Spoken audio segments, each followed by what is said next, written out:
before everything, first off, this is your book right here, A Beautiful Mess, and this is a pen, and I need you to sign it. Please and thank you. I thought I signed it when I... No, you didn't. We didn't have a pen. I remember this very vividly, and I was like, oh my God, this girl's going to give me her book and not sign it. I'm definitely bringing it and having her sign it. Now it's a timeless piece that will forever live in my library. Thank you so much. So You're much. so kind. And with that, welcome to the podcast. I Thank appreciate you you taking the time. And I appreciate you being willing to hop on the other side of the mic, and because I know that you're constantly on your own podcast, but it's a little bit different, as we were just talking about, being on the other side of the mic and being relaxed a little bit and not having the anxiousness or whatever. Although, from a listener standpoint, like, you don't sound anxious at all. You sound very, very comfortable in how you do it. But you've been, I mean, geez, how many episodes are you in now on your podcast? I'm not even sure. I don't keep track, but maybe like 30? 40? That's solid. I'm not sure. That's super solid. Like, we're at you might be 30, and I feel like we've been doing this forever. Bree, we've been doing this for a long time. I love being on other people's podcasts. You're right. It's just like I can just sit back, relax, and just talk, which is like one of my favorite things to do. So I know. I don't have to think about where it's going, and I just rely on you to guide me. Steer the ship or whatever, right? Exactly. And that's the funnest part. So what other podcasts have you been on? I've been on one called Adventuring for Knowledge. I've been on my friend Chloe. Adventuring for Knowledge. Hold up. Who's that? Manuel and Brody. I don't know. Yeah. Vancouver? Yeah. Or Victoria, I think, actually. Oh. Oh, yeah, that's right. Victoria. Do you spend much time over on the island at all, or no? You know, I used to love going to the island. I used to love going to Whistler, but ever since I came home from traveling like 3 years ago, even going to Whistler and like Vancouver Island is too much travel for me. What? I know. Oh my gosh. Well, I still go, obviously, but I don't know. I really like being in Vancouver. I really like being home. It still hasn't worn off yet. Jeez. I love being in my routine. I feel like I've really, got a lot of the travel out of me, and it was such a great time that I got to see the world and explore. But yeah, it was really exhausting as well. And after coming home, I kind of went to a different sort of, I guess, season of my life where I didn't want to be traveling so much. I just wanted to be home in my community and grounded. And so, yeah, even just like thinking about packing my bags is like, I'm like, no. You don't want to do it? You've gone through that. Yeah, seasons in your life. That's a really good segue right there. So your book, A Beautiful Mess, which you self-published and put out yourself. I love tangible shit. I love things that I can hold in my hand. Me too. I know a lot of people write books and just put them out as audiobooks or online as PDFs and stuff, which is cool. But I love the I'm gonna put this on my shelf. You know, that means something to me. Me too. And I grew up reading. I was such a bookworm, and so it's just such a dream come true to be able to have my book in a tangible form, like you said. And I wrote 2 ebooks before that, so I feel like by the time I was writing this, so you've written 3 books. Yeah, but the ebooks I don't really count them as books in my head. They were just long Instagram captions. Exactly. Yeah, and this, like, the amount of work that I put into that was just unparalleled to the other ones. It was honestly, it was pretty awful at times too. You know, you doubt yourself, and it's hard to stay motivated when the goal is so long term and you don't get to see the progress until at the end. So but now that you see the progress, it's definitely here, and it's very well crafted. It's very poetic. Thank you. It reads like a extremely refined and refurbished journal, and I say that as like the feelings and the emotion behind it is very raw, but it's beautifully put. I mean, there's an excerpt here I'll just say. It's a pervasive disbelief that we can both be messy and beautiful simultaneously. But I write this as a reminder to myself and to others out there who are also in need of hearing these words, that beauty can coexist with mess. And I thought that was like, of the pages of the half of this book that I've read, that really embodies the overall message and sets the tone for the entire book. Like, it's okay. Don't worry. You'll be fine. There's beauty in chaos. And you're going to make it through just fine. No, that's exactly right. You put it really eloquently. I think there came a point in my life where I was just so ashamed of what I felt like were all my inherently negative qualities and just messy aspects of my life and just the mistakes that I'd made. And I felt like it was always going to hang over me, those mistakes and the qualities that I just, the flaws and the imperfections. But yeah, it was only until I started to realize that it's all a part of the whole experience. And without the mess, we can't really find beauty. And there's beauty in being messy and raw and human. Being messy is just a human trait that we all kind of carry, but forget a human trait. It's a nature trait. Like I think, a lot of the times when we try to navigate the world as young people, and you're 22, right? Yeah, I'm 22 as well. So that's a mind fuck. Weird. Still hard for me to get my mind around that.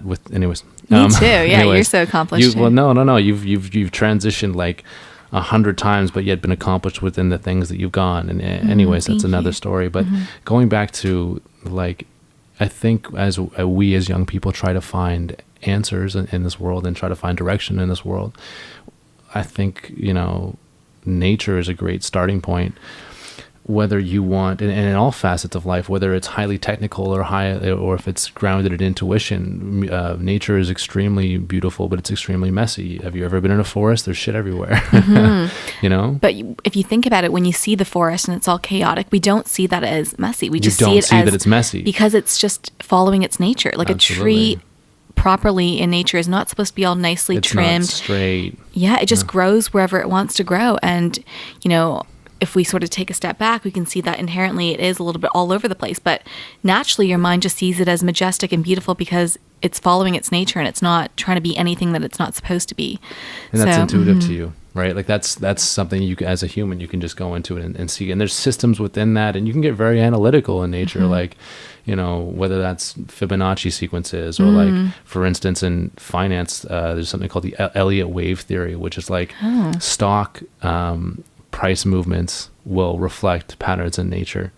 Crazy. Really? Yeah. Wow. Trust me, it's in the textbooks. Wow. Do you ever see like Mandela patterns in nature? Mandela patterns? What are those? Kind of like almost like the flower of life sequence. You know how there's, I'm not sure how to describe it, but when I did mushrooms, I didn't mean to bring this up so early, but when I did mushrooms, I think maybe like a year or 6 months ago, everywhere that I looked that was, of the natural world was just. This is it? Yeah, beautiful. Yeah, exactly. Like when I looked into the clouds or when I looked on grass fields, I would just see it imprinted in everything. And even in the tree barks, I would see, it was crazy. You would see this. Like patterns like that. Yeah. Mandela patterns. Why is it called a Mandela pattern? Yeah, I have no idea. No idea? Maybe we can find that out for us. That's super cool. That's like those glasses that you would look into. Kind of, yeah, like kaleidoscopes. Kaleidoscope, thank you. Yeah, when I closed my eyes, that's all I would see too. It was so, such an interesting experience for sure. So, mushrooms. Hello. God, I love sounding like the Joe Rogan podcast. It's awesome. Have you ever done DMT? No, I'm just kidding. You know what? No, I haven't. I want to kind of, I think. I told you, come to Hornby. We got a spot for you. Don't worry about it. I got people good. for you. I got a forest for you to explore, beaches for you to frolic on. Don't worry, we got the whole nine. In the summer. In the summertime, absolutely. I'm there. So you went on a trip, pun intended. You've been on a journey throughout your life. You went on a trip overseas, and you went on a mushroom trip. There you go. There's your trifecta right there. To lead you to this person that you are today. And that's kind of what I was alluding to earlier of like, yeah, you've gone down a lot of different facets. You've done a lot of different things. But in each one that you've pursued, you've gone full speed ahead at. And been just dove in. I'm going for it. I'm getting on a plane. I'm not coming back. Even when your leg gets torn off or whatever it may be, right? And I think that's I've always had a big issue with that because I am a proponent of time management, right? And so the lesson I had to learn early was, when I was 17, 18, 16, I was like, I need to figure out what it is I want to do right now, because I know that these extra 2, 3, 4, 10 years right here are going to be so valuable, and I don't want to mess up and go down the wrong path. Because if I mess up and go down the wrong path, I'll have wasted time. And I understand the exponential effect of time, and that would scare the shit out of me, right? Now, obviously now I might have a little bit of a different perspective, but that was something I was constantly worried about did you ever have similar feelings of like, well, it's okay that I don't know what I want to do right now, because you seem very passionate in whatever you're doing, you know? Oh my gosh, everything you said resonated so much with me. Ever since I was little, like from the earliest time I can remember having conscious memories, I always had the sense that there was a ticking clock. Yes. And always had a sense of I needed to go out there and do something and, you know, accomplish something to prove myself, to prove my worth to my family, to the society, to me, to the world. And it, you know, in the beginning, it kind of presented itself as just healthy ambition of me always wanting to, Right. you know, do well in school, do well at dance, and just be a good daughter, be a good sister, be a good friend. But as I got older, it just became really obsessive, and it was destructive. It was a destructive force, and it didn't really allow me to pursue things from I think a healthy, balanced place. And that's what you're alluding to as well, of me just always going full steam ahead with everything that I do. It's because I come from this place of time is scarce. I'm running out of time. I need to do this and I need to do it now. And that can be really good and it can aid us in many ways. But for me, eventually, I think that what I've learned now from my like 5-6 years of, you know, young adulthood is that I want to slow down. I want to do things from a more balanced and pure place. But for sure, that need and that feeling, that drive, it just all stemmed from this feeling of unworthiness and this insecurity within myself, my own inherent worth. I felt like my worth had to be earned and proved, and so I felt like I had to do things and be things and accomplish things and have things to make that value and worth be known to myself and to others. Yeah, I don't want to. When I've sort of reflected on how I got to where I am, I just see more pieces coming together of a result of my childhood and my upbringing. And it's not to blame my parents at all, because they definitely did the best that they could. And I think they did a wonderful job. But the way that I was raised and parented definitely influenced me. And like growing up, I remember one of my earliest memories was of when I was 3 years old and I was in the kitchen in our apartment in Burnaby, and my dad was throwing plates at my mom, and you know, they were just screaming at each other, and I think they were missing her and hitting the wall, and I just remember plates breaking and me sort of like hiding under the table. And eventually when they settled down, I crawled out of the table and just, you know, back to bed. And I remember I just cried all night that night. And it was the first time that I remembered understanding that, or I thought that there was something wrong with my family, and that this was something that wasn't supposed to happen and that didn't happen to other people at all. And because we don't talk about these things, I honestly went through most of my life thinking that domestic violence and, you know, disruption within the family was something that only I was going through, and that, you know, it was an experience that was just individual to me. And so I felt so much shame around the fact that my family was broken, that there was something wrong with them. And I'd go to my friends' houses and their parents would all be so happy and hugging and kissing. And I would walk away from that and just think, oh my gosh, I can never invite any of my friends over because they're just going to see right through this right away. And I'm going to be such a fraud and no one's going to love me. It always came back to the sense that I wasn't going to be loved and I wasn't lovable inherently. Even things that didn't seem like they related to me, I would always find a way to relate it back to the sense that I, you know, inherently was deeply flawed and broken. So then that was your motivating factor for moving quickly through life and having purpose. Okay, I get it. And these are things that you can see in hindsight, can't see in the moment. No. And even, you know, if there's a young person listening to this, they'll maybe get it and be like, okay, maybe that applies to me, but you won't truly get it. Like I remember hearing things when I was younger and be like, okay, like that makes sense. Like I get it. Like, I don't know, what's the hardest rock you can stand on is truth. You know, and be like, oh wow, like that makes sense. Like I get that. Okay. Yeah. But like, even just in this last couple of years, I've been like, oh shit, like that's what that means. Right. And I don't even like fully, but now I have the realization where I'm like, oh shit, I still don't fully understand that concept. You know what I mean? But it's in hindsight. One of the things, you know, I think that I can relate a little bit to you in a sense of, you said you didn't belong, right? This was abnormal. You didn't deserve this. that's imposter syndrome, right? Where you're like, okay, I'm here in this position, but secretly I'm a fraud.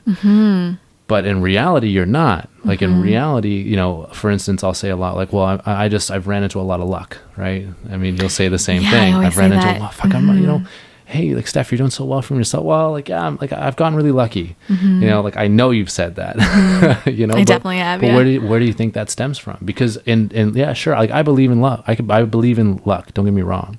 But there's something else there that you're doing psychologically that it's not just fucking luck.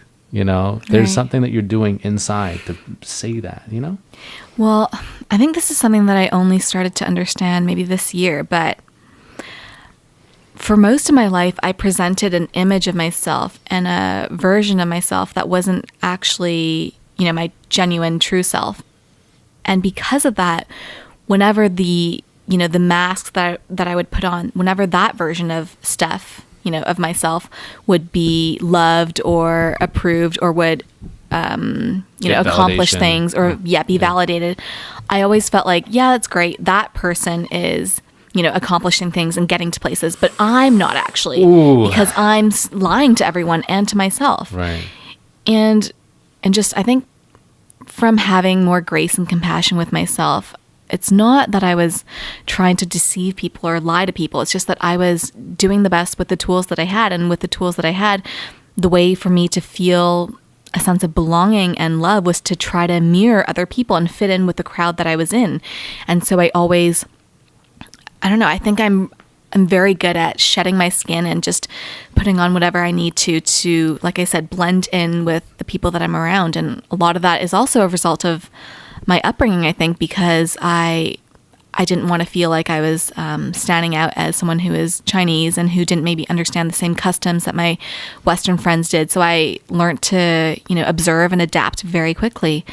And it just kind of bled into my adulthood as well. You're a chameleon. Yeah, exactly. You're a chameleon in many senses. It's really, I like that. I haven't heard that before.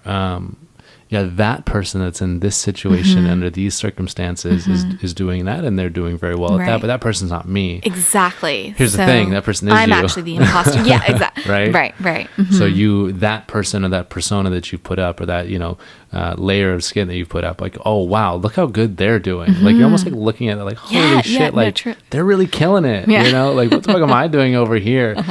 And I feel that 100%. And then the way I've dealt with that is, oh, shit, like that person's doing so well over there. Like, what am I doing? Even though that person is literally me. And I'll be like, what am I doing? And then I'll go and I'll try to be successful in another lane or something like that. But like, and then try to find identity or purpose there. Right. And even if I go and I do well over there, I'm like, oh, fuck, that person's doing good. This person's doing good. Now I'm in between two different versions of myself and I'm still not doing shit. Like, what kind of a weird paradox have I just created in my head, right? I know. It's so messed up to think about. But we are, for the most part, we're usually the ones that are the most awful to ourselves. We're usually the ones that are holding ourselves back from experiencing true joy and love. You know, it's not other people. It's not obstacles most of the time. It's us. Like, a lot of the times it's just a change in mindset or a change in belief systems. And who's the person that holds the key to those changes? It's it's me, it's you, it's all of us. So yeah, it's been a big learning curve for sure. And I'm still learning every day.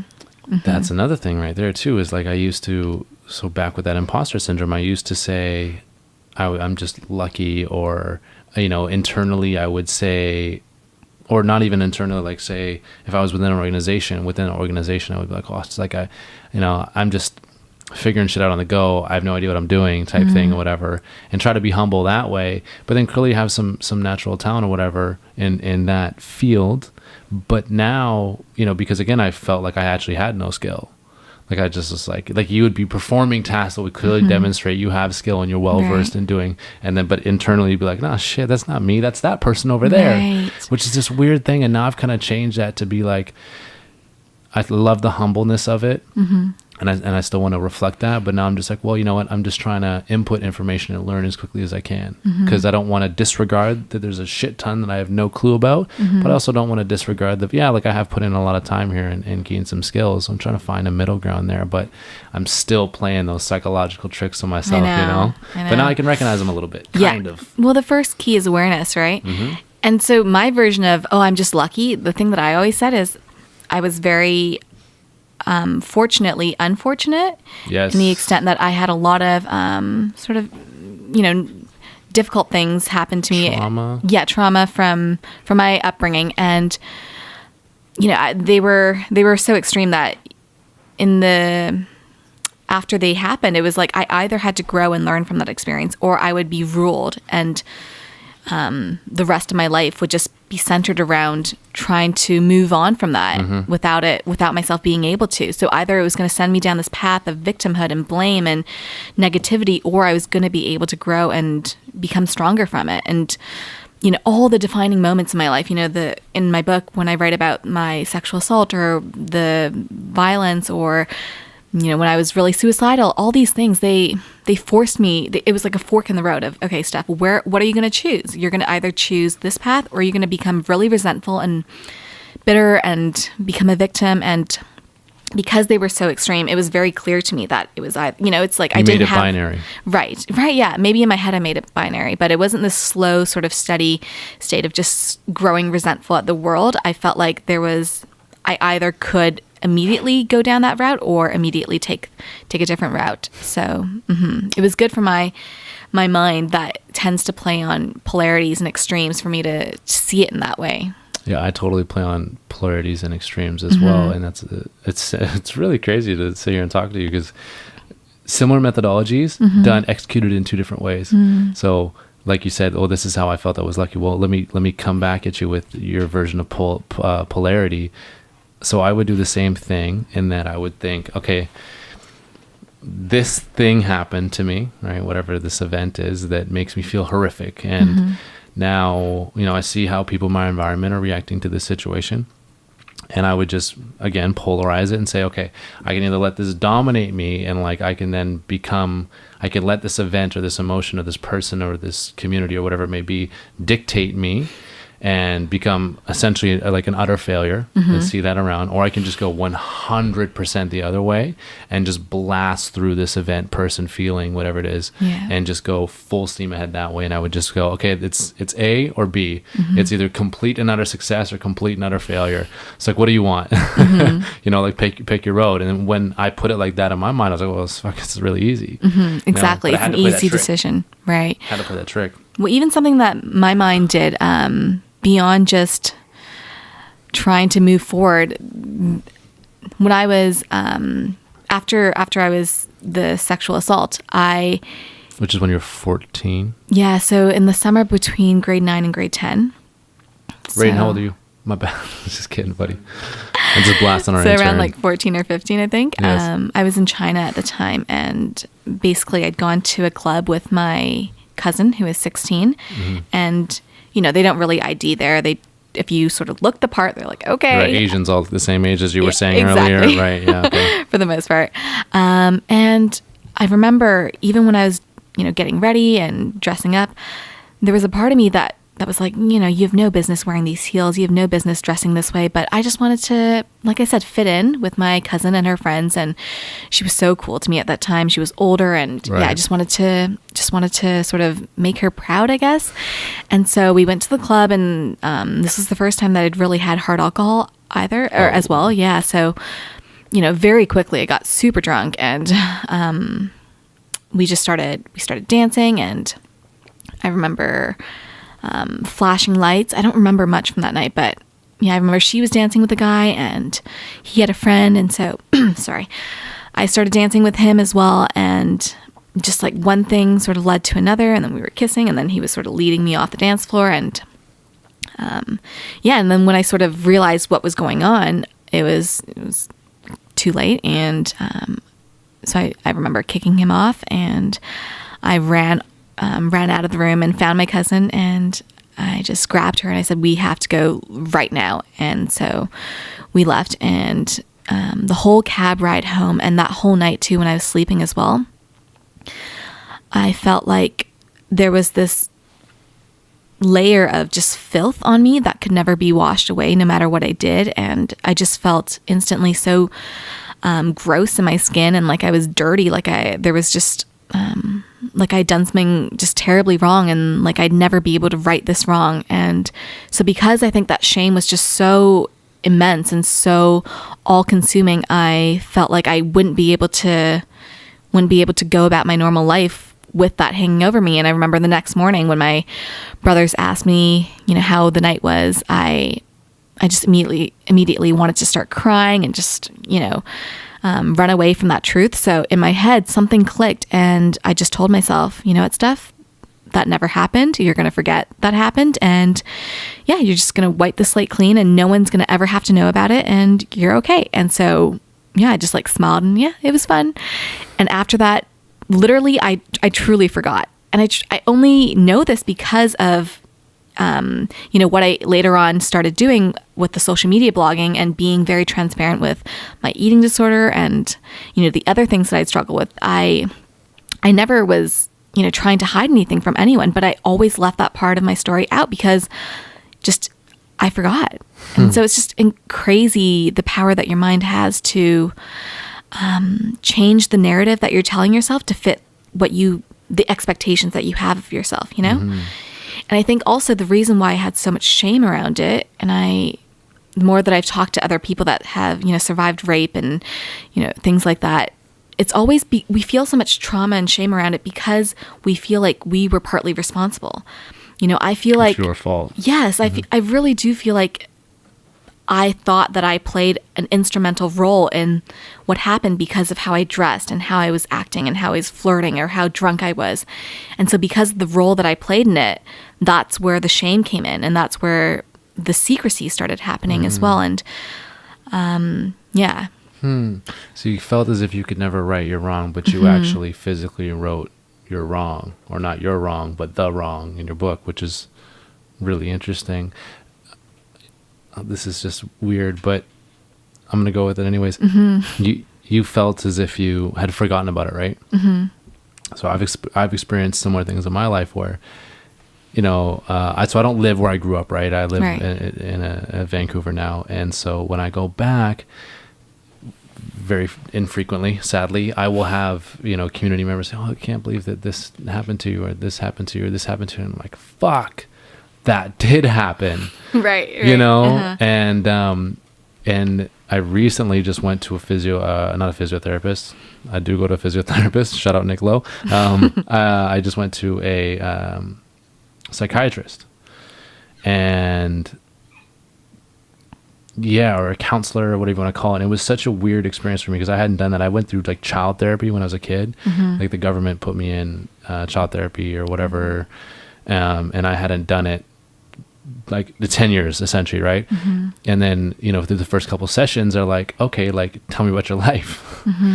And I had my mechanism for coping with that is I had looked at everything throughout my entire life as if I had read it in a newspaper, so like, I know the events, I can see the pictures, I know the headline, I know every detail of the story. It didn't happen to me though. Right, like distancing yourself happened from to it. that person. Interesting. Whoever that person is, right? And then so kind of like closing the space between who that person is and who I am. And that leads me onto a bigger concept that I want to bounce off of you a little bit, where in meditation you teach creating space or creating distance, right?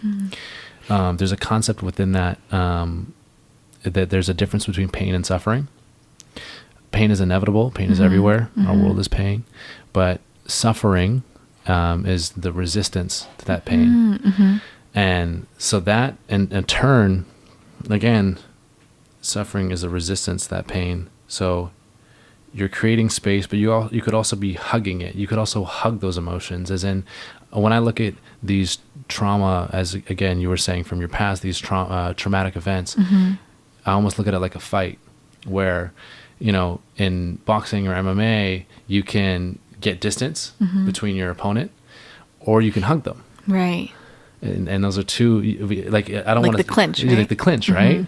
And I don't know anything about boxing, but that's just how it goes in my mind, right? So to me, when I read your book, it seems as if you've created incredible closeness and incredible comfortability with, like, I know it's right here. I know this issue is right here, and I'm comfortable with that issue being here. Like, the issue is not gone, the problem's not gone, the experience is not gone. It's just right here, and you're wrestling with it constantly. And I even see that in you today. Like, I even see your mannerisms change a little bit when you speak about these topics and these issues. And I think it's so interesting that you have, you have, a decade in between those events and now, but it's still very real, and you're still very much in the process.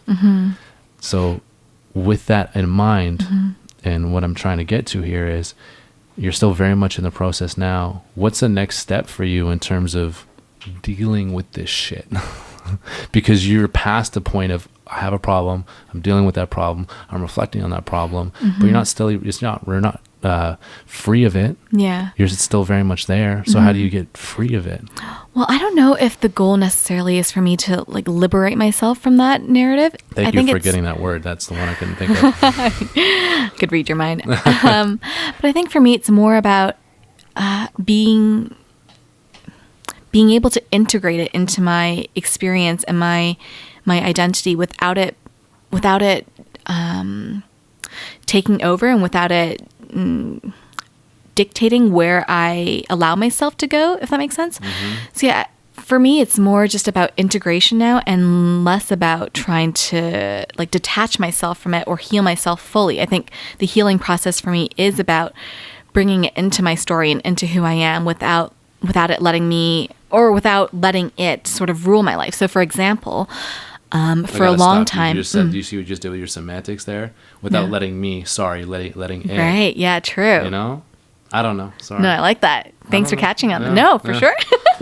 But yeah, for example, for a long time, I think it really derailed a lot of my intimate personal relationships, because I even remember the person that assaulted me, he had a beard, and he was, like, I think English or Irish or something like that. And I always had this huge aversion to dating guys that had any kind of, like, facial hair. Should have shaved today. Shit. Exactly. It's okay. It's only when I feel it against my skin that it, like, gives me the shivers. But I think it really didn't allow me to fully trust the person that I was with and let go of that fear around them.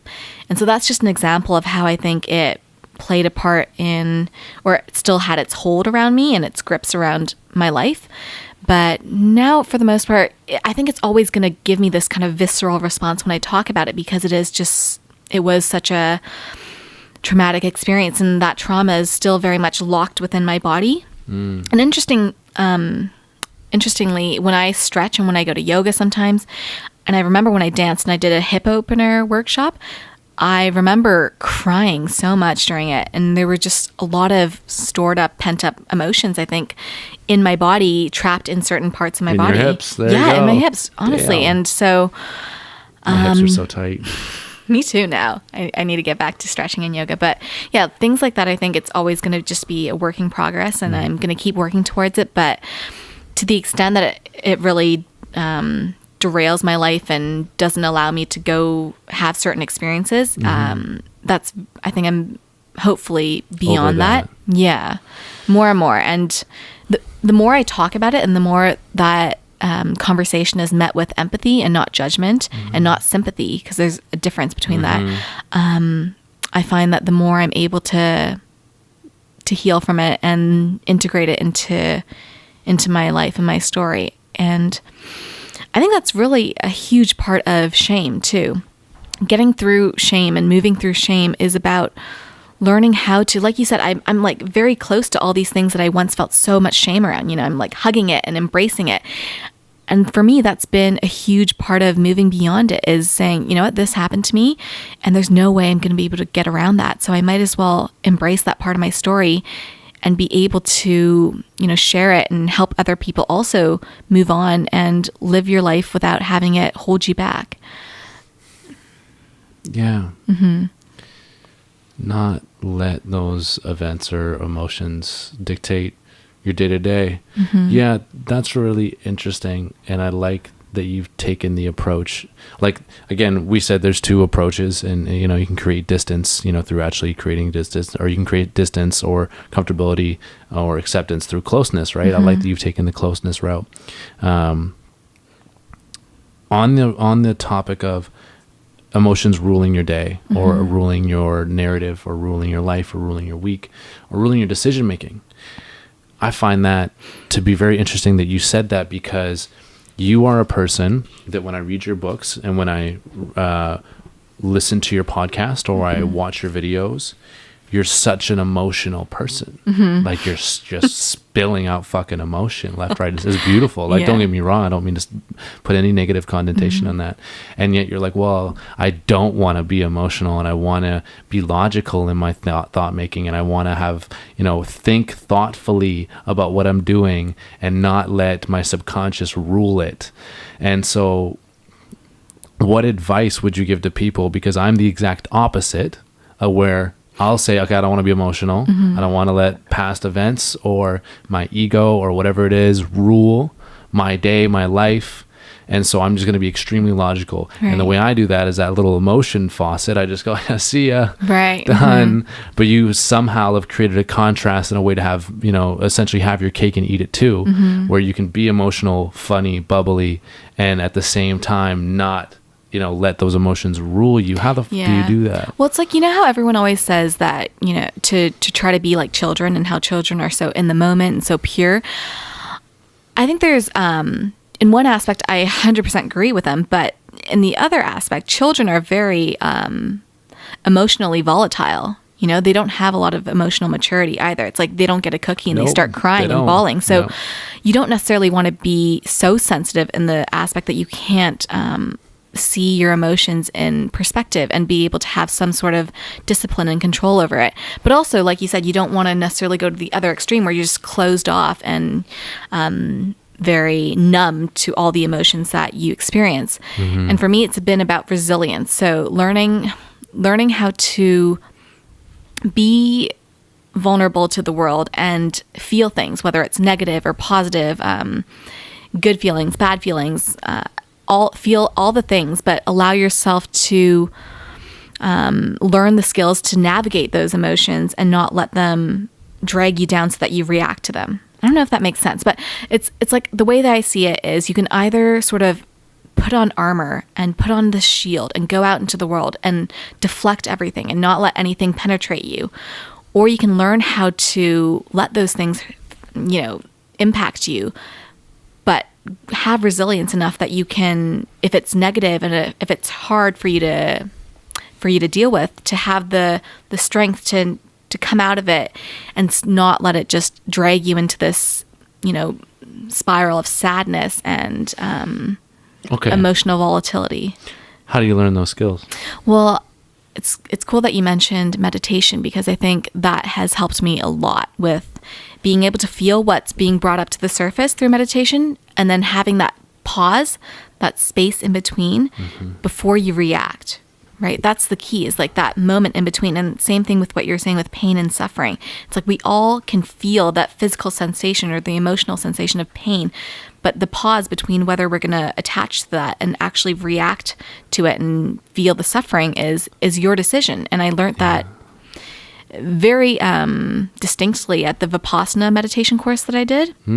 It's a 10-day silent meditation course where you go to the center, and there's one in BC in Merritt. Good God. Yeah, and it was the most transformative 10 days in my life, just because the physical experience was always the same. You ate the same things. The schedule was the same. You wake up at 4, you meditate for like 8-10 hours a day, every day. It's the exact same schedule every day. But my experience of it from day 1 to day 10 was entirely different. And it was only because by the end, I just very much kind of relaxed into it and stopped resisting things. And I just embraced everything that came with it, the silence, the feelings of, boredom or wanting to distract myself. In the beginning, in day 1, that ruled me, and that just made me want to run and made me want to be anxious and stressed and cry and just unhappy. But by the end of it, it's like, oh, I'm uncomfortable. Oh, I'm, cold. Oh, whatever. And it just kind of washed over me, and I didn't attach any feeling or need to to let that penetrate my like consciousness at all. It's like it just came and it went. And there's a meditation app called Headspace, and they describe the thoughts that we experience in meditation or the sensations as clouds. So they kind of come and then they go away, and we don't need to like attach to the cloud or look at the cloud or even acknowledge the cloud. We can just sort of let it pass by. And Ambiguity. Ambiguity. Is that the word? Maybe. I don't know. Yeah, just like non-attachment. Can you and Google that? I'm sorry, I really need to know this word. It's the Ambiguity. ambiguity. Yeah. I don't think it is. Are you looking for the definition? Yeah, I just need to know what that word, because it's coming to my mind. Yeah, the state of essentially of seeing things, letting them go by, not creating resistance, not creating attachment, just seeing them as they are, creating distance within that. Yes, totally. That's the difference between pain and suffering. Dude, yeah, 8 to 10 hours. Yeah. 8 to 10 hours. At the meditation course. So when you say 8 to 10 hours, you mean 8 to 10 hours? So it's like you wake up, you have, I don't remember. I'm actually going back in April, but the schedule is something like 5 to 6, you meditate in the meditation hall. And then 6 to 7, you meditate in your room. And then 7 to 8, you have like breakfast or something. And then like some free time. And then like 9 to 10, you're meditating in the meditation hall again. So it's like, by the time it was lunchtime, you'd already meditated like 4 hours. Yeah. So it was very rigorous kind of schedule, but it just helps. Like I said before, I'm very all or nothing, very extreme. And I like the sort of like, yeah, exactly, like full immersion. Yes. There's no sort of dilly-dallying about it. It's like, no, you get it right away. It's no bullshit. No bullshit. But in the practical term of wanting it to be a part of your daily life and daily routine, I don't recommend, going cold turkey into that. For me, I had to build up by doing 1 minute a day and then 2 minutes and then 3. And then I got to 10 minutes every day. And that's what I still do now is 10 minutes every day. And that's sustainable for me. It wouldn't be sustainable for me to do like 2 hours a day just for my personality and my lifestyle right now. I float between 5 and 10. 5 and 10 hours?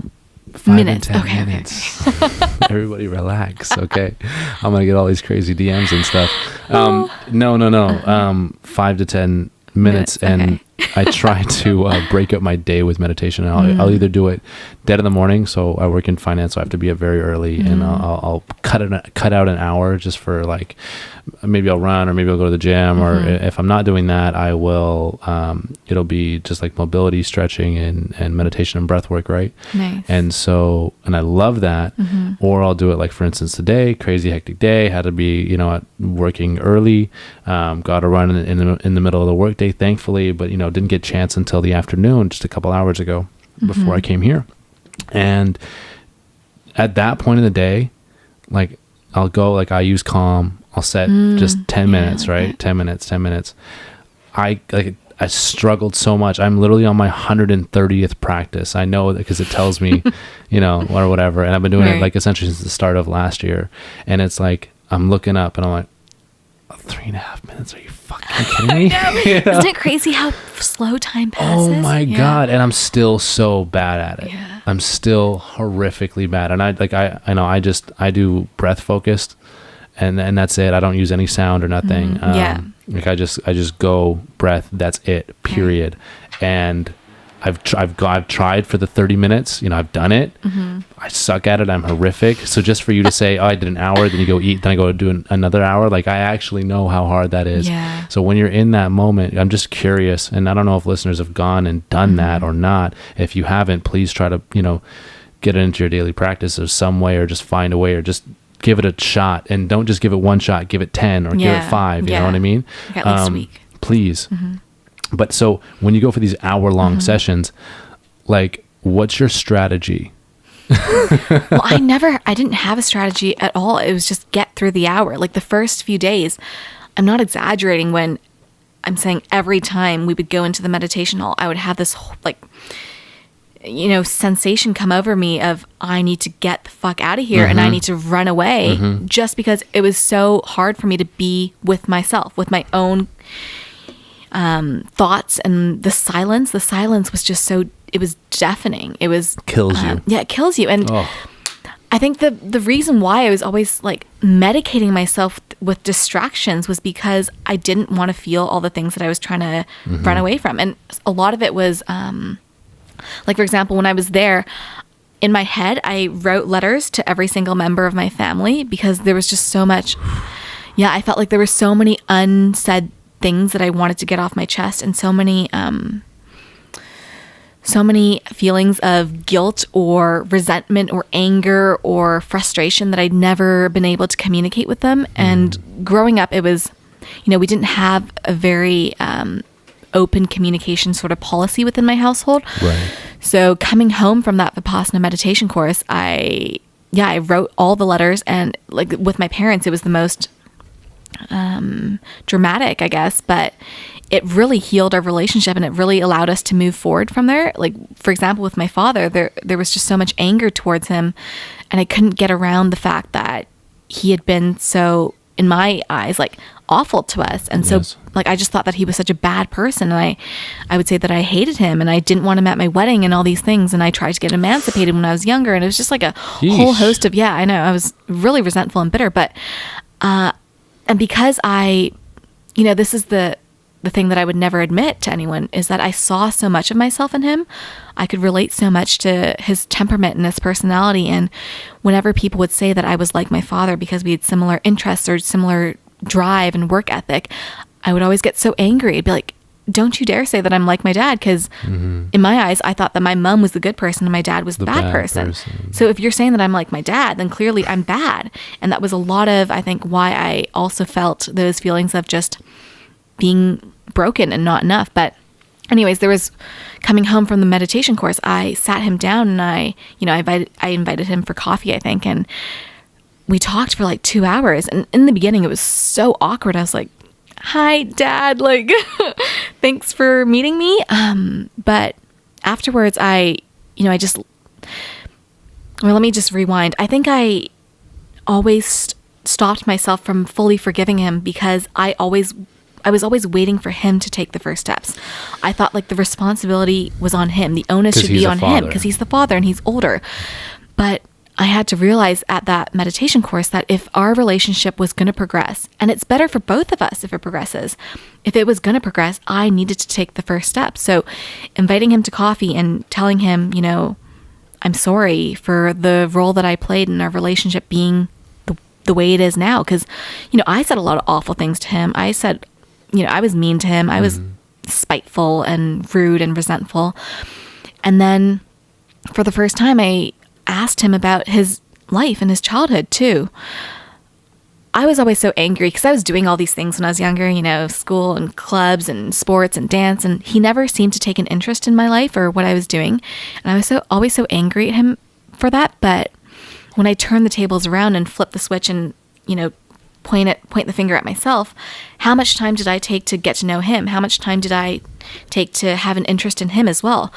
And I remember when I was just asking him, like, what was your mom like? What was your relationship with her like? What did you want to be? What were your dreams when you were my age? What did you, what were some aspirations that you had? And turns out he wanted to be a mathematician, and his relationship with his parents was really fraught as well.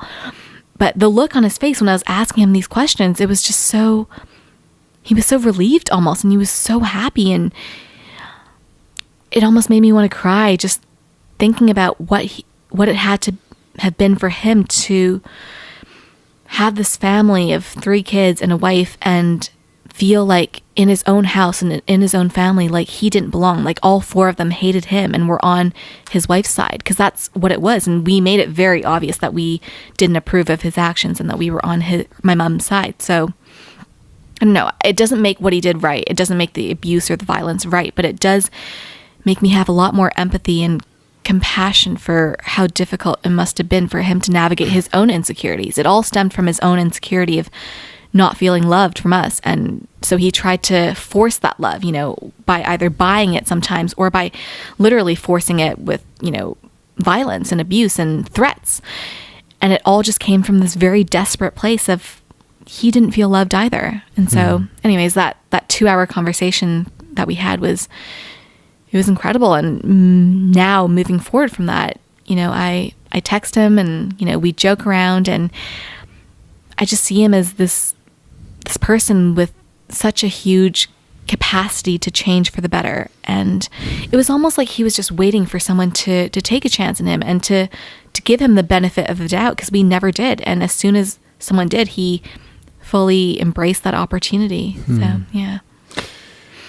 Wow. There's a lot there. There's a lot there. It's something I need to do. And it's a hard thing to do. Yeah, it is. You know, I think part of the problem there, you talk a lot about root causes. Part of the problem there is that when we look at our parents, or we're at family gatherings, or if, you know, anytime that our family's around, there's a quote, something that's like, if you think you're insane, go, or if you think you're completely sane, go spend a week with your family. I don't know. That's like so probably true. Wrong. No, I think I've heard that quote too. Anyways, but I think part of that problem, the root cause there is when we look at our brothers, our mothers, our fathers, we look at them and we say, oh, well, you're our dad, or you're my father, or you're my mom.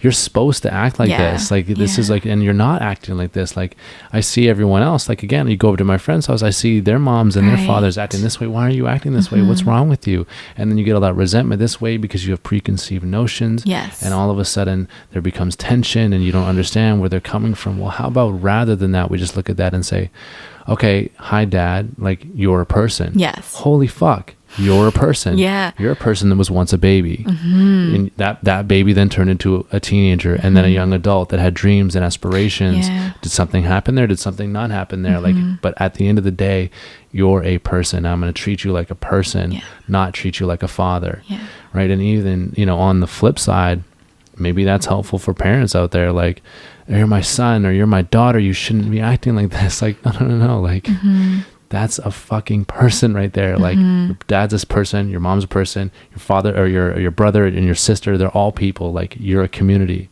What if you thought of your family like a community? Right. And I don't really even fucking know. I'm just thinking out loud right now, I like honestly. That. And I think that even ties back into, like, you assign archetypes, right? And that, to bring a conversation full circle, you assign a certain archetype to yourself. And then when your person grows outside of that archetype, being successful in these other fields, you're so stuck in that fucking archetype where you're like, no, that's literally a different person. You don't get it. I'm not good at that. That's literally another person. And the same thing as a son or a daughter. No. I'm this archetype and I can only be this way. And just to crack that code of being like, hey, Dad, like, what did you think when you were 19? Like, where was your head at that point? Yeah, like, well, fuck. I think just to treat him as a human being that's very susceptible to their own blind spots and falling short of their own expectations of themselves. I'm sure he didn't grow up thinking that he wanted to be a father the way that he was. You know, I don't think anyone aspires to be that way, but, you know, life happens and your own insecurities get in the way. And just to see him as a flawed human being has been really helpful for me. And like my mom as well, like, no one's perfect. And not to idolize your parents and put them up on a pedestal where they're beyond mistakes. Like, of course they're not. They're just like us. And archetypes are super helpful because they allow us to understand the sort of like stereotypes that we all fall into, but they can also really hold us back if we start to, like you said, outgrow that archetype. Like, I think, so coming from the community that I come from, where I talk about, you know, food and nutrition and disordered eating and healthy relationships with food a lot, I get the question a lot of, you know, what do you think sparked your eating disorder? So just for, I guess, a little bit of backstory, I started dancing when I was 4, and when I was in grade 11, that's when my eating disorder started, and that's when I eventually developed anorexia. And I've had to think about this a lot and reflect a lot on how I got to that place. And I think it was because I'd always been this person that was very much in control of my life and very much had saw the way that I was acting influence my future for the better. And I got to this place in grade 11 where all the efforts that I was making and all the everything that I wanted to control, I wasn't able to control, especially with my family, especially with my parents. I did everything that I could to try to fix their relationship, but obviously it's not on me to fix it. It's on them. And so I wasn't able to influence it. And I was also thinking a lot about my future at the time. I was applying for schools and I wanted to go to the States and blah, blah, blah. But I just felt like at that time that I didn't have any say in what my future was going to look like. I felt like my future was almost predestined. And so controlling what I ate and controlling what I put into my body was a really clear way for me to have agency in my life, for me to say, this is what I'm going to do today, and that's going to definitively affect what I'm going to be like or how I'm going to feel like tomorrow.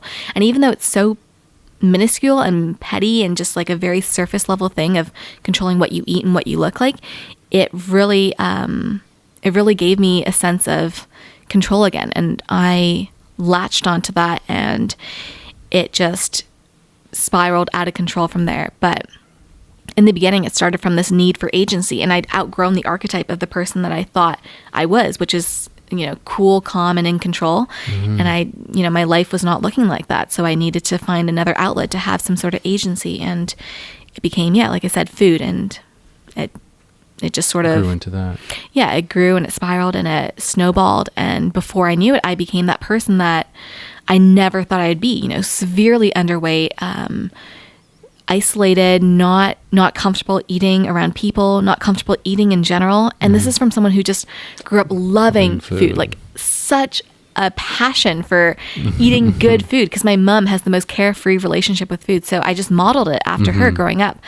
But it just slowly got the better of me. And also, I think when you're in that place, you're not thinking clearly. Your brain is so starved of nutrients, you're not feeding itself adequately, that you just don't think in a way that is logical. Your brain can't function. No, it can't. Simple and plain. And the common sense that anyone really has is just lost upon people that are starving for food and for nutrients. So yeah, you grew out of that archetype. Even today, I see you and you talk again. It's funny, your earlier patterns still go into today. You would talk about polarization and decision making and stuff. Even in your book, like you talk about the contrast between struggle and beauty, and how there's both, and there's no black and there's no white. There's just infinite amount of gray zones and whatnot, right? And even so, when I look at you today, like I see you have an archetype, right? And I see you as a person that is like, you're caring, you're loving, you're insightful, you're knowledgeable, you're intelligent, but you're this type of caring, loving, insightful, intelligent. Interesting. Tell me more. Right? Well, let me go with this a little bit here. And so you have built that around you, but I also see the deep-rooted need to just be like, oh, people think I'm going to do this. Let me do the complete opposite. Interesting. And I don't even know where that leads or where that goes, but this is just from an outsider's point of view. You know what? Wow, I've never picked up on that, but you're so right. I think what it is for me is, as soon as things are going well, and as soon as I feel like I'm gaining momentum in certain aspects of my life, it's almost like the amount of good that I'm receiving in my life currently, or in my reality, doesn't match my internal belief of myself, of someone who is broken and flawed and bad. So I need to almost sabotage myself and allow my physical reality to match the internal belief systems that I have around myself. It's almost like this internal karmic justice system that I have for myself. Yeah. I feel like that's what it is. That might be what it is. I don't know. I'm just telling you my point of view, my perspective. I'd never caught that. So, and that's really interesting, because that archetype, or that person with those internal karmic systems, I like that as well. It's a little woo-woo, but I'm all about it. I love it. Well, it makes it sound good, which I definitely think it's a flaw that I want to work on. Right. Like sabotaging myself. I get it. But still, even in that flawed person that you are, like you've managed to, you're an author 3 times. Like, what the fuck? Like, you've traveled the world. You've had so many experiences. Like, you've built up communities around you, like very large communities, whether that's like on social media platforms or people listen to your podcast or watch your videos on YouTube. People subscribe to this archetype that you are now, this person that you have become, right? And this person that you're very aware you're in the process of making. Now, from someone that's now also in the public light a little bit, do you feel a sense of responsibility because of these communities that you've brought up to not be wrong, in terms of you have so many eyes on you now? What if you fuck up, and then in turn there's a domino effect of people that follow you? Do you feel that responsibility at all? that responsibility, or the sense of responsibility, has definitely changed and evolved as I have. And right now, like in my life today, I definitely feel a huge duty almost to make it clear to people that I'm not perfect and that I'm just figuring it out as I go. You're a beautiful mess. Yeah, exactly. And so I don't think I am trying to stray or like not allow myself to make mistakes. I think I'm very open and embracing of the fact that I will definitely be making mistakes in the future, and that's how I learn and that's how I grow. But I do try to make it very clear to people that I don't have it all figured out. So whatever I'm saying right now, it's my truth today in this moment, but it doesn't mean it's going to be my truth forever, you know, or tomorrow. Right. Or tomorrow, or in the next second. And that's okay. And my identity and my idea of myself is very fluid. And I think that serves me best, rather than painting or pigeonholing myself into this corner where I feel like I can't grow from there. So for example, I think with every chapter of my life, I've always tried to definitively hold on to the identity that I had then. So when I was in school, when I was in business school, I was like, okay, I'm a business student. I'm going to be a business person. I'm going to work in marketing. I'm going to blah, blah, blah, whatever. And I was definitely going to go down that route, even though it was clear to me that I wasn't really enjoying what I was studying, because I painted myself in that light and in that identity. And so in that way, it wasn't allowing me to grow as I was naturally growing. But it was only because I got into that accident in Thailand that I was able to, you know, change the trajectory of my life, because it was such an extreme case that it forced me to kind of take a mental inventory of what was going on in my life. But without that, I would have just kept going down that path, because I classified myself as that kind of person. And I also classified myself as someone who didn't quit. And in my eyes, dangerous. Leaving business school was a sign of like me quitting, or failure. Failure, and not being able to, you know, stick it out. But that wasn't the truth. It was just that I wasn't really feeling like that was the path that I wanted to go down to bring, you know, the amount of fulfillment and meaning that I wanted to have in my life for me personally. But yeah, the identification, I think, is one that's like a slippery slope for me, because then I can hold on to it and I won't be open to change. But that identification will also get you very far. Yeah, at the same time, for sure. Why are you so vocal through it all? You're super vocal. Right. Why? Because I don't think. So, for example, if I've made mistakes in my past, which I have, you know, a huge amount, the best case scenario that I can think of out of those mistakes is for me to learn from them, and for other people to learn from them and not make the same mistakes. And I think I learned to be very comfortable with my mistakes, because they'd always helped me grow. And so because of that, I'd always seen them in a positive light. So I always wanted to share those experiences. And it's not fair for me to just share the positive things that are going on in my life without telling the backstory of how I got there. Right. So, yeah. And also, when I started talking about my eating disorder on social media, I think it came at a point where not a lot of people were doing that. And the amount of feedback that I got from people that were saying things like, you know, I've never had my period. I'm like 18 and I've always just, since I was 8, I was on a diet, or just random things like that. It was just heartbreaking to hear all those accounts and those stories. And I felt like if my voice could, you know, help even a little bit, why wouldn't I take that opportunity to do so? Help the community. Exactly. And also when I opened up about it, there were people in my high school that I went to school with every day that messaged me privately and said, you know, when you had when you were anorexic, I was bulimic, or I was struggling with binge eating, or I was blah, blah, blah. And these are people that I would never have guessed from the surface. And they probably wouldn't have guessed what was going on in my internal life from the surface either. And so that was just a huge reminder for me to never assume, and the more open we are, the more we can help the people that are going through similar things as us, that we just, you know, we live in this world that's so isolated and so picture perfect, and, you know, just posting the highlights onto whatever social media, and without sharing the messiness of the behind the scenes. And I think it's so important. At least, you know, I've taken it upon myself to make that a priority in my life, to be transparent and to tell the story as, you know, as the whole story, and not just what I think is sexy in the highlight reel. Yeah. Radical transparency is a bitch. Sucks. It's great. Don't get me wrong. I subscribe to it. I'm totally on your side here. But, you know, when you're in a leadership role, whether that's based on your public eye or based on something you do professionally or personally, if you're in any leadership role where there's people looking at you and saying, wow, this person's teaching me something, or whether that be a skill or philosophically, emotionally, and whatever role that may be, like there is definitely a sense of pressure there. And like I emphasize all the time, like I say shit, like I say a lot of shit, like especially on here, like I say a lot of shit. And, you know, first episode, me and Kay Han, who just walked in over there, is, you know, we reserve the right to be wrong. And I'm gonna maybe be wrong every freaking episode. Me too. Because there's an evolution that's happening here, and in order for me to not lie to you, I have to say things that will, you know, I believe are true today and will be wrong tomorrow, and I'm okay with that, right? That's that radical transparency.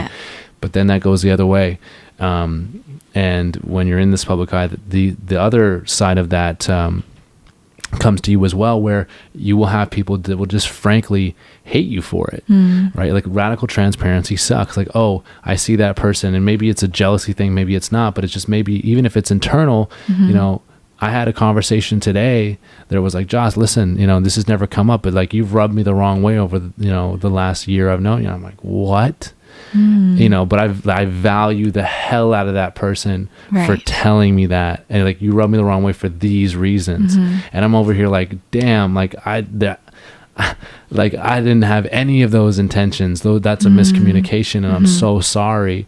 And that's a really painful moment, like a super painful moment, but you need that to have that radical transparency. So, and I say those two examples to bring it back and say, maybe you have, what makes you special is you have radical transparency within the people, as to bring the conversation really full circle, within the people in yourself. You know, the anorexic Steph is talking to the foodie Steph, and the foodie Steph is talking to the traveler Steph, and you're all having this conversation within each other, and you're all being brutally honest, and the result is what you get in a book or what you get on YouTube. And that's just me, again, being an observer. But I think that radical transparency is so fucking valuable. I steal that from Ray Dalio.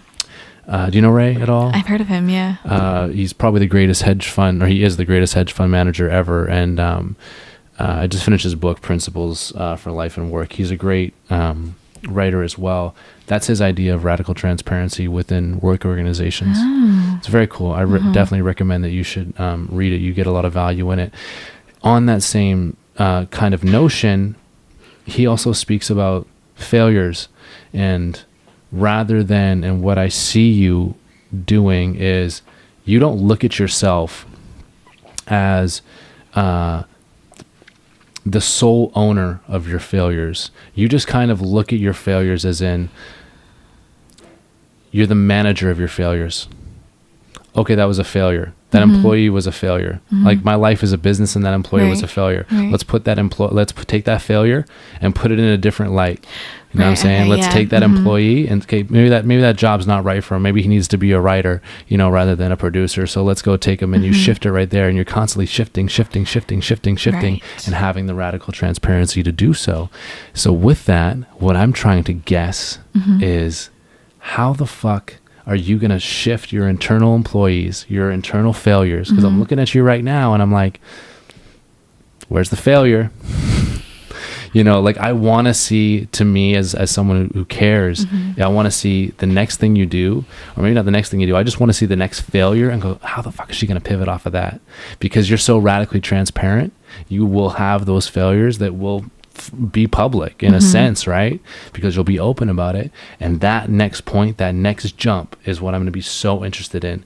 So I know it's long, but what I'm getting to is, you're in a spot now where you have multiple successes. Successes are great.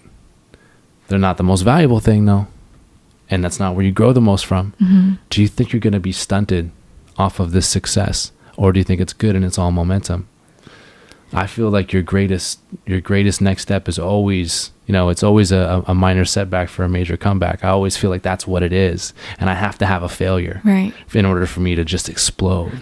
You're coming off of like 8 successes. Well, it's so interesting that you would say that I've had so many successes in my life, because, have you heard of the negative bias? No. So if we think about ourselves as, primates that have evolved from primitive times where a danger was much more serious in our eyes than something positive, right?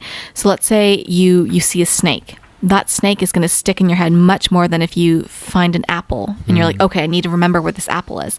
But the snake is going to be much more imprinted into your mind. So our minds are just much more biased towards remembering the negative things. That's why. Is the negative bias a book? I don't know, but it's like a psychological phenomenon, I suppose. Yeah. If you think about comments, right? Like on YouTube, I've had to navigate this.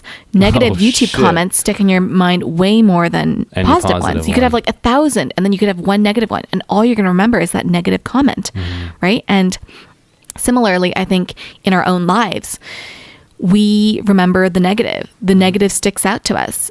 Or maybe I shouldn't speak for everyone, but for me personally, for sure. You can speak for me too. You can speak for you as well. Yeah, the negative or the mistakes that I made are much more stark in comparison with any of the successes that I've had. Stark, so when I great word. Thank you. I haven't heard that in a long time.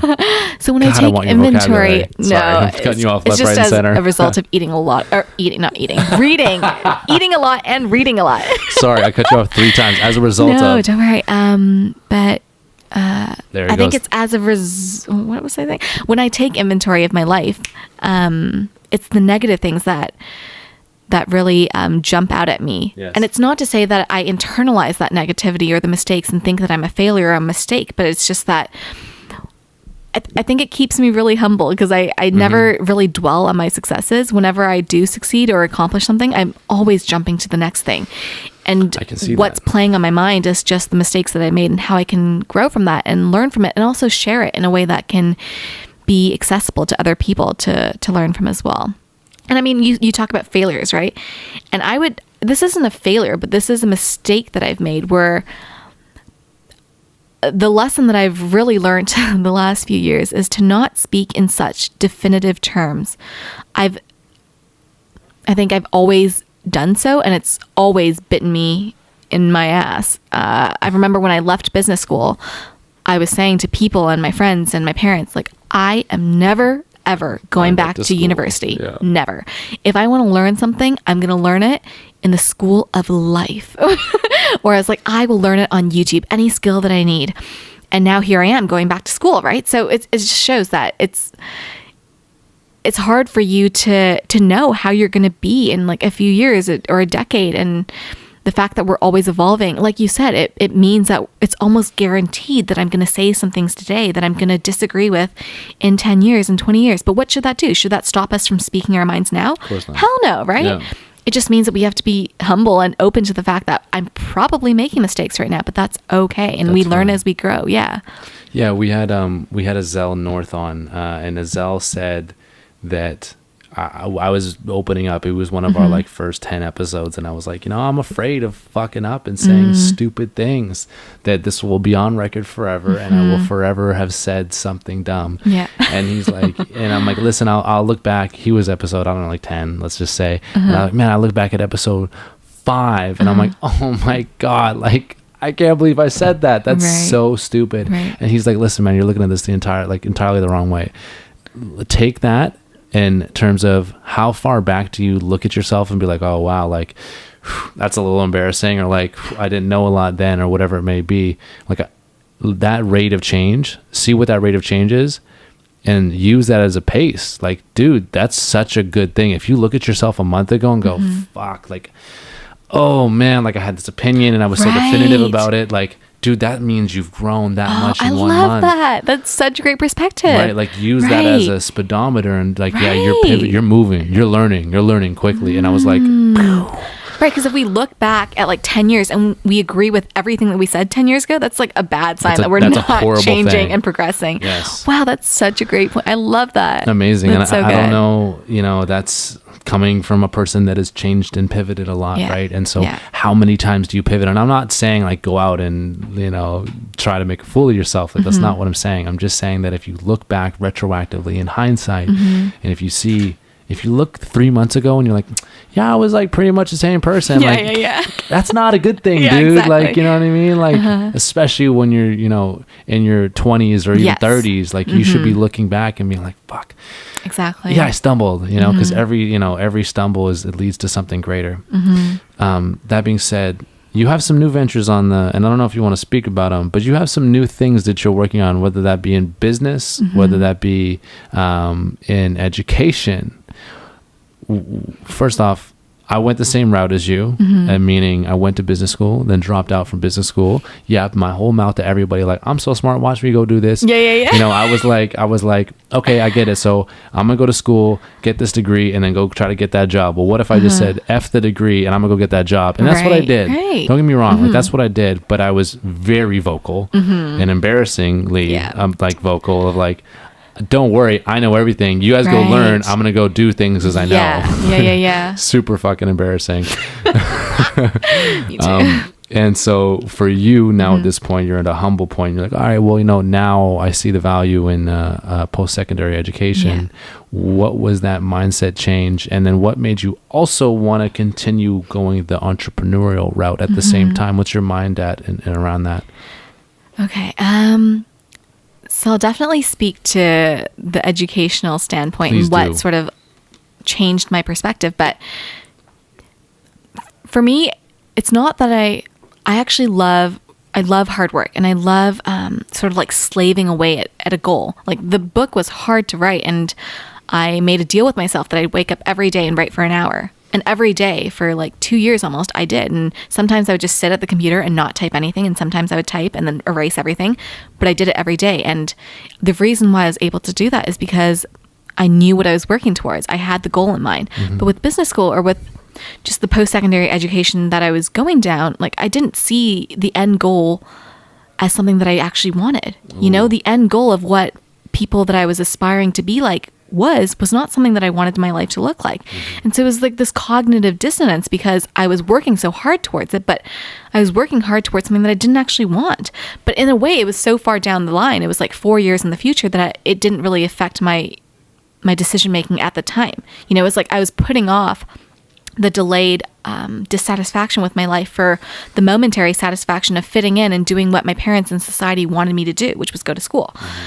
But and then my accident in Thailand happened and I almost died. So I really had to take stock of what I was doing and reevaluate, and I decided to leave, and I traveled and I became a travel blogger and I worked in social media, and that was an amazing way for me to learn about myself as well and try on all these different hats and experience other cultures and experience myself in context with those other cultures and learn from life and have questions and be curious. But anyways, coming home from that and working as a social media manager and then just having more of like a routine, I started to realize that what I was upset about with school was not the school. It was just what I was studying, what I was working towards. And I started thinking that I wanted to go back to school, and I started thinking that I wanted to study what I was actually interested in, which is psychology. And I wanted to do research, and I wanted to understand these things that I've always struggled with from a more analytical, academic, sort of scholastic point of view. But what was stopping me from going back to school was the embarrassment. Because I was so outspoken about leaving school, I was so embarrassed to kind of own up to the fact that I was... Hi, me again. Yeah, exactly. Yeah. Just like 4 years later, and completely wrong. I was completely wrong, right? Yeah. And I also...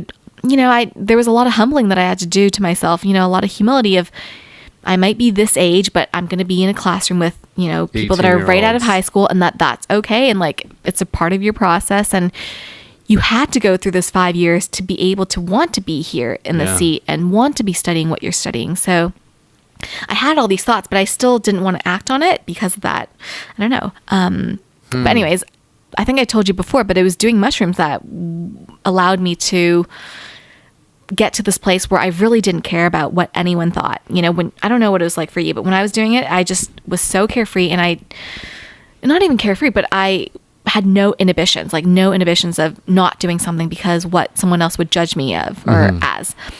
And so during that time, it was so clear to me that if I didn't care about what other people thought or what other people would say, what I would do was go back to school. Wow. And so after coming out of the mushrooms, the trip, I was like, okay, so this is what I want to do. And people are going to think whatever they're going to think. And I'm just not going to let it affect me, because it's very clear to me now that this is the path that I want to go down. But it was very hard for me to get to that place without experiencing that state when I was, that lucid. Yes, exactly. Yeah. And I always say, like, you can get to that state, I think, through meditation and just work on yourself. But doing it helps you know where you're trying to strive towards. It gives you this map of what you're trying to work towards. Otherwise, it's like you're in the dark, like just working towards this goal that you don't know where it is. But after doing it once, you have this guiding point and this anchor of, okay, now that I've felt it once, I know what I'm trying to get towards. I'm trying to get towards that feeling of, like, whatever it is for you. For me, it was just not caring about what other people thought. But yeah, that's a really good analogy. I like that. It's like you're in the dark and you're feeling. Yeah. But yeah, life is like that. Life is really like that. It's like you just get plopped in a room, and you remember the room. You know the door is over there, and you're trying to get to the door, and you're like feeling, okay, if the bed is here, and then the desk is over here, and the wall is here, exactly, and I think these things are here, but as soon as I take my hand off of it, I kind of forget where it is at the same time, and I can't necessarily I can't triangulate my position exactly correctly to get to where I want to go, but I also don't know if that's really where the door is, or if the door is on the other side of the room. I'm just not fucking sure. And so to get in this, awakening, or this lucid state, or this spot where judgments and emotions and these blockers are just gone, and you're like, oh, the fucking lights are on, the door's right there, let me just go walk down there. Yes. That's so where great. the door is. Exactly. Go. And so once you've done it once, it's easier to do it again. Totally. So, but even with that humility, so I'm just imagining you rolling up to UBC, like, hey guys, me again, like, oh, Steph, what happened to you? And you're like, well, I went away, I went to Thailand, I ripped my leg open, I came back, I worked in a couple things, I wrote a book, I started a community, and then I still didn't know what I want to do, so I did some mushrooms, and now I'm here. Oh my gosh, you just described the last 6 years of my life so precisely. It was beautiful. Yeah. And I think I have clarity. I know what I want to do. So hi guys, and I know that didn't make any sense to you 18-year-olds who have no fucking clue about anything yet, but you know what? Don't worry about it. You'll get there too. Come on, let's go study about psychology. Yeah. Oh my gosh, that was so great. Thank you. Yes, exactly. I like it. That sounds like a good book. It's my 4th book. But yeah, it's, like I said, it's a lot of humility, and I know I want to go to grad school as well, so it's going to be a lot of school in my future, but it is something that I'm really excited to be working towards. And it's very antithetical to the world that I inhabited for so long, which is social media. Social media is so instantaneous. It's so, like, you need to stay relevant. What was relevant yesterday is not even relevant today. And it's so short-term, instant gratification. And this new venture that I'm going to embark on is the exact opposite. It's very long term.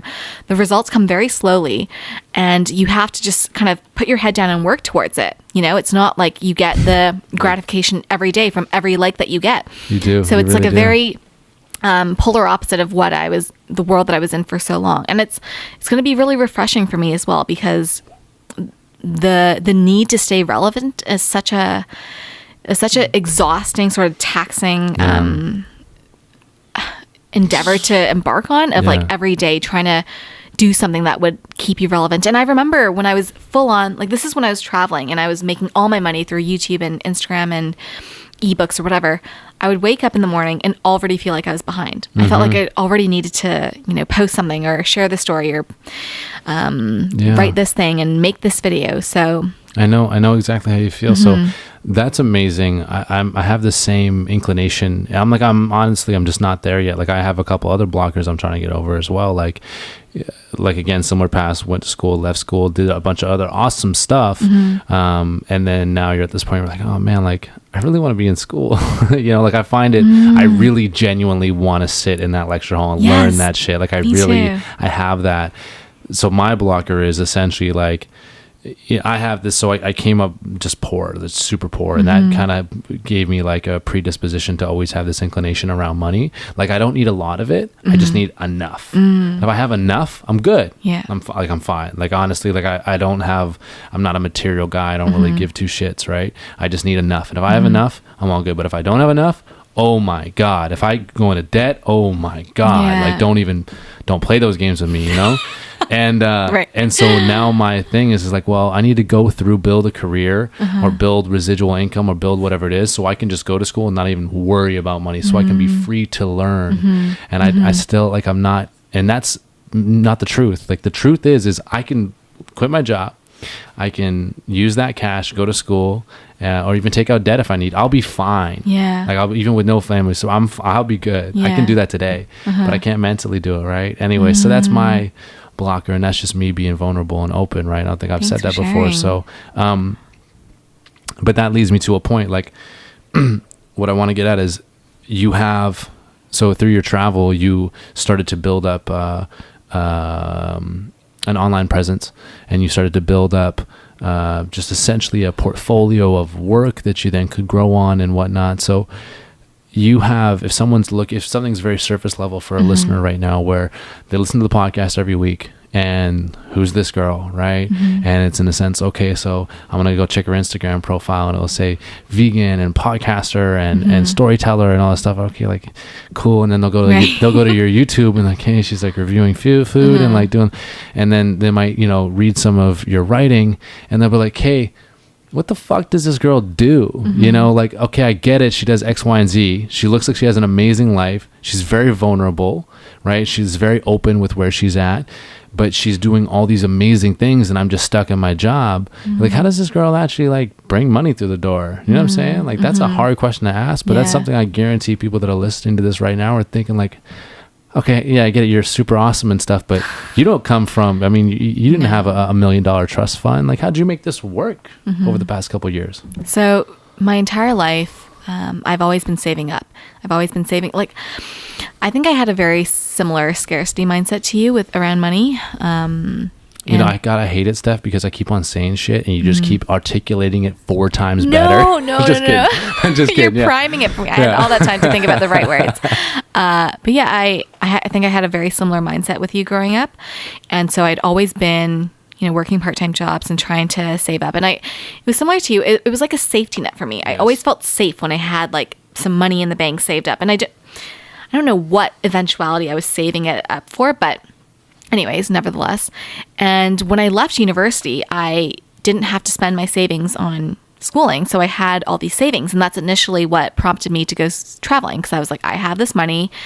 I'm young. I might as well sort of experience the world for a little bit. And I wasn't planning on being away for 3 years, which is what I eventually was gone for. But I just sort of took it day by day. And as the online presence started growing, I was making more money through AdSense on YouTube, which is primarily what I was, making money through especially when I was vlogging every other day.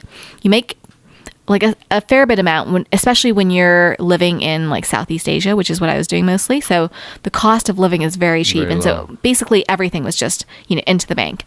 And then I had, like I said, I wrote 2 ebooks before that.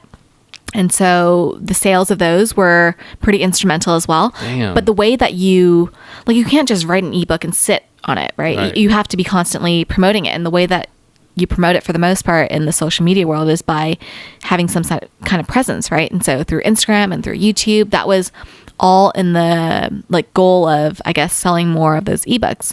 And also through YouTube, you make money through AdSense. Yeah. Right, yeah. And then as Instagram started growing and as the market around paying for promotions and paying for ads and things or sponsored content started growing, I was very, very hesitant to do anything like that in the beginning, just because I was worried that I would become like a sellout or just do things that weren't in line with my morals and values. But I had to realize that I'm making the decisions. I'm not gonna go crazy. I know that I won't. I'm not gonna post something about like some kind of detox tea, because it's just not me. I don't believe in that stuff. I don't believe in restriction. I don't believe in quick weight loss. I don't believe in helping or making people so hyper vigilant and focused on their body and their aesthetics. Anyways, so I started doing more of that as well when I just realized that I could trust myself and I could trust my own values and morals to not lead me astray. So yeah, I would say it was those three things. Doing paid and promoted, like sponsored content on Instagram. So a lot of the times it was like, sometimes actually it was through going to restaurants and posting about the restaurants. Those were my favorite because all I had to do was go eat and take a picture and then post and they'd pay me, which was great. Other things were like working with like a yoga wear company, or like if there was like acai powder, or just like random things like that, or like a bamboo coconut bowl, or like I've done so many things in the past. I can't even remember. But so Instagram posts, YouTube AdSense, and then the ebook. Wow. Crazy. You're able to craft your life out from that. That's wild. And you know what? It's anybody can do it in a sense. You just have to be good, have to be true, have to be genuine. It's just a very like, I think the worrying thing for me now is that there is now a career, and the career is to be famous. Like, it's not to be famous because of anything, but you can just strive to be famous. You know, I went to a high school and I like spoke and I shared my journey, and I was asking just out of interest what people wanted to be. Like, did you want to be a doctor, lawyer, accountant, whatever? And so many people said they wanted to be an Instagram influencer. And that, which is like, in one aspect, I'm like, okay, that's great that you feel empowered to do that. But another part of me was just so worried for them. I'm so worried for these people that are just, or this generation that's going to grow up on trying to be this person that's just famous for no apparent reason. Like, what is your skill? What is the message that you want to be famous for? Like, why do you want to have a platform? No, I just want to be famous. Do you just want to have a platform and to have attention, or do you want to actually say something worthwhile and meaningful with that platform? That was always there though. That used to be, oh, I just want to be a rock star. I just want to be a rap star. Right. It's just changed a little bit. That's true. But at least you had to have some sort of skill set for like to play music, or there was an actual skill behind it. I don't know. Now it's just like to be kind of like look go good, viral, and, be a backpack kid or whatever it is. Yeah. Like, and then the other part of that is like, dude, where are all the doctors and lawyers? Like, right? Yeah. We need these people. What are we gonna do with it? Yeah, exactly. But the other thing is, they don't realize that what they're seeking is this empty promise. And I had to learn that firsthand. Is that no matter, like, at the peak, I would say, of when I was traveling the most and had the most engagement on my YouTube and Instagram, I was the most unhappy. At the time when I had the most attention and eyes on me was the time that I was the most insecure and unsatisfied with the life that I was living. And it was all, like I said, it's just like an empty promise of happiness and joy. And you always think, okay, I'm not happy right now, but like, surely after another 100,000 followers, I will be. But you aren't, unless it's grounded in something that's true and something that's here in real life, like tangible world, not on social media. And this thing that I've been asking a lot of my friends and just people that I meet is, and I don't really like small talk, so I sometimes jump right into it, which is kind of alarming, but I go, you know, if you could describe with one word what you want out of this life, what would it be? And 99% of the time it's love. Sometimes it's joy, or peace, but majority of the time it's love. And so I just think, if what we want is love, does it mean that we need to have this amount of money in the bank, this many followers, look this way, be this way? It's so unconditional that there aren't really many prerequisites to be able to feel loved and love other people. It's this internal shift that we have to have, and this perspective towards life and making things sacred in our existence that doesn't come from a physical reality. It comes from an internal belief system, right? Love is something that we can cultivate no matter our financial situation, no matter what our body looks like, no matter what country we're in, no matter what job we have. You know, these physical realities make it easier sometimes, definitely, especially when it's like you're in a destitute situation of like poverty. It can sometimes be hard to love yourself or love other people, but it's still possible. But that aside, you know, the extremes aside, for the most part, most of us in Western society live a very comfortable life. Most of us aren't struggling to put food on the table.